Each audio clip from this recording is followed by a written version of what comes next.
사도신경으로 우리의 신앙을 고백하겠습니다. 나는 전능하신 아버지 하나님 천지의 창조주를 믿습니다.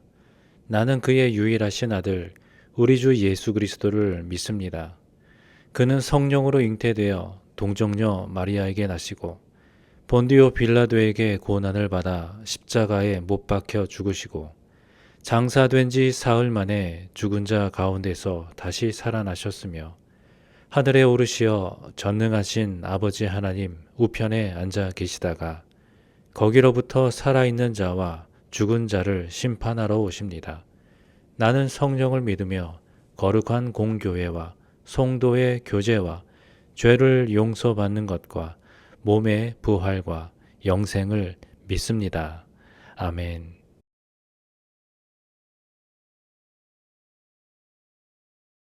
요한계시록 9장은 이제 5번째와 6번째 나팔의 재앙의 내용으로 구성되어 있음을 볼 수가 있는데요. 오늘 본문의 그 앞부분인 1절에서 12절까지에서는 5번째 나팔이 불려지면서 끝없는 구덩이인 그 무저갱이 열리게 되고 또 그 안에서 메뚜기 같은 그런 악한 존재들인 황충이 나와서 사람들을 5달 동안 괴롭힌다라고 하는데요. 그 괴롭힘을 당하는 대상은 하나님께 인침을 받지 못한 자들이고 또 그들이 당하는 고통은 전갈이 사람을 쏠 때의 괴로움이며 그곳으로 죽음에 이르지는 않지만 굉장한 괴로움으로 죽기를 구하여도 죽지 못하고 죽고 싶지만 죽음이 그들을 피하는 참으로 크나큰 육체적인 고통뿐만이 아니라 또 정신적으로도 또 더 나아가 영적인 고통을 당한다라고 볼 수가 있는데요. 이제 오늘 본문에서는 이런 고통과 또 재앙에도 불구하고 살아남은 사람들은 회개하지 않았다라고 하면서 결국 하나님의 심판은 무차별적인 파괴가 아니라 회개를 촉구하는 강력한 경고임을 알 수가 있습니다. 그러면 이 오늘 말씀을 통하여서 오늘 우리에게 주시고자 하는 교훈의 말씀은 무엇인가? 또 함께 살펴보면서 은혜를 나누도록 하겠습니다. 그러면 13절에서 15절까지의 말씀을 봅니다. 여섯째 천사가 나팔을 불매 내가 들으니 하나님 앞 금제단 내 뿔에서 한 음성이 나서 나팔 가진 여섯째 천사에게 말하기를 큰 강 유브라데에 결박한 내 천사를 놓아주라. 내 천사가 놓였으니 그들은 그 연월일 시에 이르러 사람 3분의 1을 죽이기로 준비된 자들이더라. 6번째 나팔이 울릴 때 요한은 다시 하나님의 금제단에서 나는 그런 음성을 듣습니다. 이 음성은 앞부분에서 이 성도의 기도가 올라갔던 그 제단인데요. 자, 거기에서 이제 음성을 듣게 됩니다. 그러니까 하나님의 심판과 또 성도의 이런 기도가 연결되어 있음을 이제 암시해 주는 그런 부분이죠. 자, 이 음성은 나팔을 가진 여섯째 천사에게 말하게 되는데 유브라데에 결박한 네 천사를 놓아주라. 자, 이 유브라데 강은 구약시대의 이스라엘에게 있어서 외적이 침공해 오는 그런 두려움의 경계선이었는데요. 왜냐하면 아수르 또 바벨론과 같은 제국들이 그 유브라데를 넘어서 침입했기 때문입니다. 또한 결박되었던 네 천사는 하나님에 의해서 그러니까 제어되고 있었던 그런 심판의 도구들인데 이제는 놓인다라고 하는 것은 결국 하나님의 때 그리고 그러니까 성경에 나온 대로 그 연과 월과 일과 그 시에 따라서 정확하게 풀려난다라는 것을 뜻합니다. 그래서 이 심판은 우연도 아니고 어떤 감정도 아닌 하나님의 그런 완전한 주권과 또 하나님의 계획 안에서 이루어지는 그런 일이고 또 이 결과적으로 이 심판을 통해서 사람들의 3분의 1이 죽게 되는데요. 그러면 이 말씀에 대한 해설 첫 번째 문단을 보도록 하겠습니다. 하나님은 자기 백성의 수치와 원통과 울분의 기도에 응답하십니다. 여섯째 나팔이 울리자 금제단에서 한 음성이 흘러나옵니다. 금제단은 순교자들이 자신들을 핍박한 제국을 속히 심판해달라고 호소하던 자리이자 제국의 압제 속에서 구출을 기다리는 성도의 애타는 기도가 바쳐진 곳입니다. 그러므로 바로 이 금제단에서 나온 음성은 백성의 부르짖음에 대한 하나님의 응답입니다. 이는 곧 하나님의 백성을 소외시키고 고립시키는 세상에 대한 보응입니다. 우리 기도가 신음과 비명뿐이라도 빠짐없이 금제단에 담길 것입니다. 하나님은 또렷한 음성과 구체적인 행동으로 우리 기도에 응답하실 것입니다. 오늘 본문이 우리에게 알려주는 이 심판이 즉흥적이거나 또 하나님께서 어떤 감정적으로 이렇게 보여주신 반응이 아니라 하나님의 철저한 계획 안에서 진행되어진다라는 사실을 다시 한번 우리에게 이 말씀을 통하여 보여주고 있습니다. 세상이 참으로 어지럽고 전쟁과 재난과 이 참으로 불의가 가득한 시대 속에서 우리는 종종 왜 하나님은 가만히 계신가, 이 모든 일이 정말 우연인가 라고 생각할 수 있는 것이죠. 그런데 하나님은 역사의 모든 흐름을 주관하고 계신 분입니다. 그래서 하나님이 정하신 때에 하나님께서 정하신 그 방법으로 심판도 구원도 그렇게 행하십니다. 또한 이렇게 두렵고 무서운 심판이 진행되는 그 자리에서도 하나님은 성도의 기도에 응답하시는 분이라는 사실 또한 잊지 말아야 할 것이죠. 하나님 앞 제단에서 나오게 된 그 음성, 그것은 기도하는 성도들을 향한 하나님의 응답이고 또 심판과 또 회복의 출발점이 되어집니다. 그러므로 우리는 심판의 시대에 절망할 것이 아니라 더욱 깨어서 기도하며 살아야 할 것인 것이죠. 그래서 마지막 때가 가까워질수록 두려워하는 것이 아니라 주께 더 가까이 나아가 또 그 기도의 자리에서 주님 앞에 간절히 나아갈 수 있는 우리 모두가 되기를 소망합니다. 그러면 계속해서 16절로 19절의 말씀을 보도록 하겠습니다. 마병대의 수는 2만만이니 내가 그들의 수를 들었더라. 이 같은 환상 가운데 그 말들과 그 위에 탄 자들을 보니 불빛과 차주빛과 유황빛 호심경이 있고 또 말들의 머리는 사자머리 같고 그 입에서는 불과 연기와 유황이 나오더라.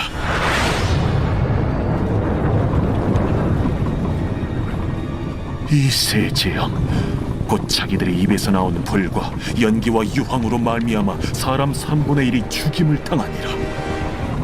이 말들의 힘은 입과 꼬리에 있으니 꼬리는 뱀 같고 또 꼬리에 머리가 있어 이것으로 해하더라. 이 부분에서는 6번째 나팔이 본격적으로 이제 진행되어지는데요. 여기서 마병대의 수가 2만만이라고 합니다. 여기서 2만만이라는 그런 말은 문자적으로 2만이라는 게 10,000개 있다. 그러니까 숫자로 따지면 2억입니다. 2억. 그러니까 참으로 어마어마한 숫자이지만 우리가 알다시피 이 요한계시록에서 등장하는 모든 수가 어떤 묵시적인 의미를 상징한다는 것을 우리가 감안할 때에 이것을 그저 마병대가 2억이나 돼 라는 그렇게 숫자로 단정할 것이 아니라 그냥 단지 헤아릴 수 없을 정도로 많은 수를 뜻한다 라는 그냥 이렇게 알아두면 될 것 같습니다. 이렇게 요한은 환상 가운데에 그 병사들과 말들을 보게 되는데 그들은 불빛과 자줏빛 그리고 유황빛의 흉갑을 입고 있고 또 말들의 머리는 사자, 입에서는 불과 연기와 유황이 나온다라고 하는데 이것은 다 상징하는 바가 전쟁과 파괴 그리고 하나님의 심판이 다 모두 종합되고 결합된 상징적인 표현인 것이죠. 근데 우리가 여기서 주목해야 할 것은 사람들을 죽이는 것이 무엇인가? 이건 무기가 아니라 하나님의 심판의 불, 연기, 유황이라는 사실입니다. 이것은 우리가 창세기에서 소돔과 고모라 심판 때에 하나님이 사용하신 도구들이 바로 불과 유황이라는 사실을 우리가 기억하면서 결국은 이런 것들은 하나님의 공의로운 분노를 상징한다라고 우리가 볼 수가 있습니다. 그래서 이러한 재앙은 단지 사람이나 나라 간에 일어나는 그런 전쟁이 아니라 하나님께서 정하신 때에 보내시는 그런 심판의 도구로서의 전쟁과 또 재난이라는 뜻인데요. 그러면 이 말씀에 대한 해설 세 번째 문단을 보도록 하겠습니다. 유브라데에서 올라온 마병대는 세상 사람의 3분의 1을 심판합니다. 기세 등등하던 로마를 두려움에 떨게 했던 유브라데강 너머 파르티아 마병대의 모습입니다. 영원히 건재할 것만 같은 로마에게도 약점이 있고 끝이 보이지 않는 고난에 놓여 있는 것 같은 교회에게도 소망이 있습니다. 입에서 나오는 불과 연기와 유황, 꼬리에 달린 머리로 사람을 공격하는 마병대의 모습은 이들이 다섯째 재앙의 황충과 같은 사탄의 군대임을 보여줍니다. 하나님이 아닌 사탄의 질서를 따라 축적한 부와 힘과 명성은 결국 사탄에 의해 한순간에 짓밟힐 것입니다.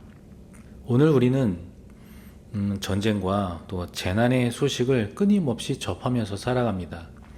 지진이 나고 화산이 폭발하고 또 우리 갈수록 이 여름 더위는 더 심해지고 또 뿐만 아니라 전쟁의 소식은 그치질 않고 또 각종 테러나 또 전염병의 이러한 소식은 여전히 우리를 위협하고 있죠. 이처럼 세상이 얼마나 불안정하고 위험한지 우리는 날마다 실감하고 있습니다. 그럴 때마다 우리는 이제 생각해야 되는데 이 세상의 모든 혼란과 전쟁이 단순히 어떤 정치적이나 또 자연적인 사건이 아니라 그 너머에 하나님의 다 그 통치 아래 있다라는 사실을 우리는 잊지 말아야 한다라는 거죠.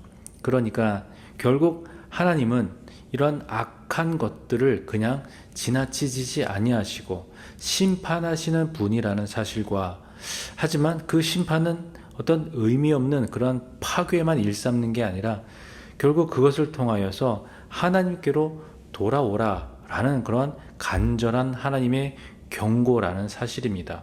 그래서 세상이 혼란스럽고 또 막이 흔들릴 때에 그러한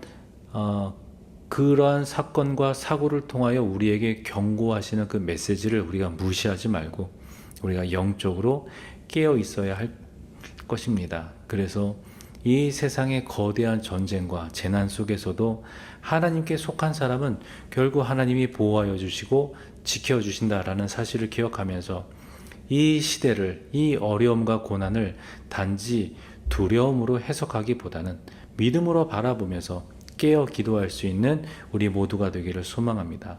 그럼 계속해서 20절로 21절까지의 말씀을 보도록 합니다. 이 재앙에 죽지 않고 남은 사람들은 손으로 행한 일을 회개하지 아니하고 오히려 여러 귀신과 또는 보거나 듣거나 다니거나 하지 못하는 그 문통과 목석의 우상에게 절하고 또 그 살인과 복술과 음행과 도둑질을 회개하지 아니하더라. 이 여섯 번째 나팔 심판으로 인류의 3분의 1이 죽임을 당했지만 남은 자들은 여전히 회개하지 않습니다. 본문에서는 구체적으로 그들이 회개하지 않는 죄를 두 가지 모습으로 우리에게 보여주는데요. 첫 번째는 바로 우상 숭배이죠. 귀신, 금과 은과 동과 목석 등 보지도 못하고 듣지도 못하고 또 움직이지도 못하는 그 우상에게 절을 한다라는 것인데 이것은 하나님이 아닌 것에 마음을 주며 살고 있는 그런 인간의 내면의 모습을 보여줍니다. 지금도 살아계셔서 역사하시는 참된 하나님을 버리고 자기의 욕망과 또 자기의 안정을 위해서 그렇게 인위적으로 만든 것들을 진짜 신처럼 여기고 섬긴다라는 거죠. 또 한 가지는 윤리적인 타락입니다. 성경에 보면 살인과 복술과 음행과 도둑질 이 네 가지는 당시 로마 제국 사회와도 밀접한 그런 악행들이었고 물론 지금의 세상과도 다르지는 않습니다. 인간의 죄는 단지 신학적인 개념이 아니라 삶의 현실 속에서 구체적으로 드러나는 그런 불의와 악행이라는 것입니다. 그런데 놀라운 것은 이토록 분명한 심판 앞에서도 사람들이 돌이키지 않았다, 회개하지 않았다라는 사실입니다. 이게 바로 인간의 본성입니다. 하나님 없이도 스스로 얼마든지 살아갈 수 있다, 얼마든지 극복할 수 있다, 얼마든지 그것을 내가 쟁취할 수 있다. 그렇게 스스로 높이며 살고 싶어하는 그런 마음이 얼마나 강한지를 지금 보여주고 있는 구절인데요. 그러면 이 말씀에 대한 해설 네 번째 문단을 보도록 하겠습니다. 3분의 1에게 내려진 심판은 3분의 2에게는 회개할 기회입니다. 하지만 살아남은 자들은 뉘우치지도 돌이키지도 않습니다. 우상을 더 섬기면 재앙을 피할 수 있다는 생각으로 우상 만들기에 전념합니다. 하나님의 심판을 겪고서도 하나님을 왕으로 인정하기 싫어하고 자기 멋대로 살려고 고집합니다. 내가 내 왕좌에서 내려와 주께 복종하지 않고는 최종 심판을 피할 길이 없습니다. 이렇게 오늘 말씀은 우리에게 중요한 두 가지의 질문을 합니다. 첫 번째 질문은 나는 지금 무엇을 섬기고 있는가이죠. 겉으로는 하나님을 믿는다라고 말하면서도 내 마음이 정말 실제로 의지하는 것은 돈이 아니겠습니까? 명예 아니겠습니까? 또 안정과 또 인정받는 것 아니겠습니까? 혹시 내가 만든 그런 우상들에게 내 마음을 뺏긴 채 진짜 하나님을 외면하고 있지는 않은가? 우리는 돌아봐야 할 것입니다. 또 한 가지의 질문은 나는 하나님의 말씀 앞에서 회개하고 있는가입니다. 말씀을 듣고 심판을 알고 또 진리를 알면서도 마음이 움직이지 않는다면 그것이야말로 가장 두려워야 할 상태입니다. 회개는 단지 눈물을 흘리는 그런 감정이 아니라 삶의 방향을 하나님께로 돌이키는 그런 실질적인 반응입니다. 이렇게 세상은 심판을 겪으면서도 돌아오지 않을 수도 있습니다. 그런데 하나님의 사람은 말씀 앞에서 반응하고 돌아오게 되어 있습니다. 그래서 오늘 이 말씀 앞에서 우리의 마음이 부드러워지기를 소망합니다.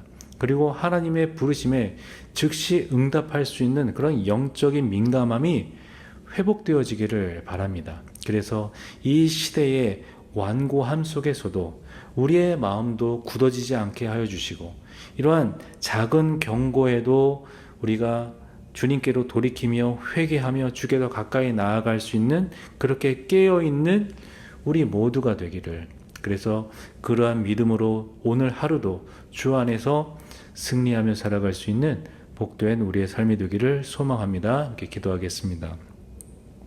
하나님 아버지 감사합니다. 오늘도 주님 앞에 나와 말씀으로 우리에게 주어진 이 하루의 시간을 시작합니다.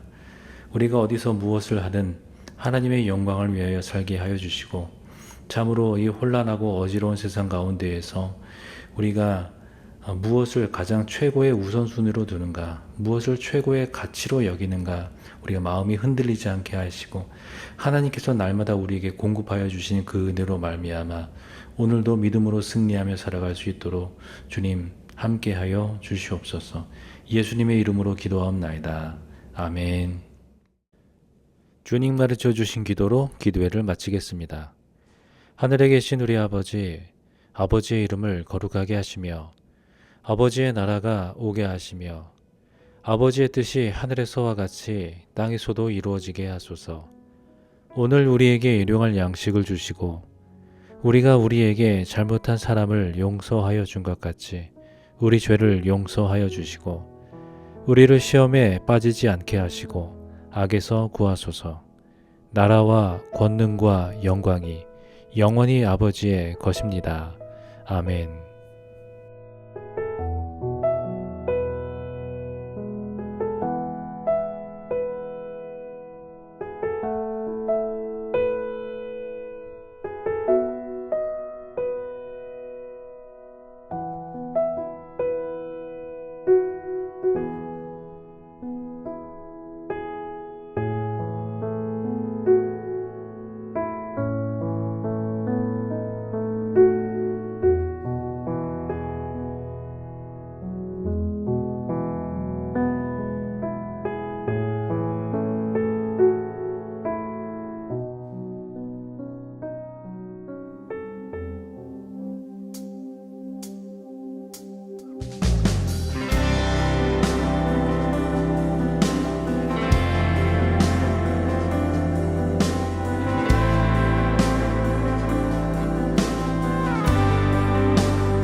않는 모습들을 확신하며 기대로 가득하네.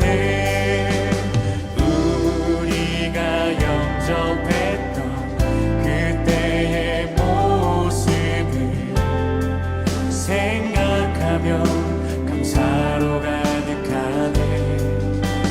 더 이상 도망가려 하지 않는 모습들을 확신하며 기대로 가득하네. 우리 다시 죽게 나가네. 감격의 그 자리로. 아멘. 우리 지금 다시 일어나 은혜의 그 자리로.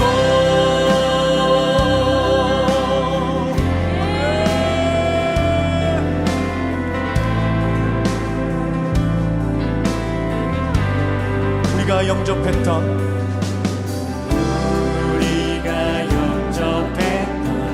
그때의 모습을 생각하며 감사로 가득하네.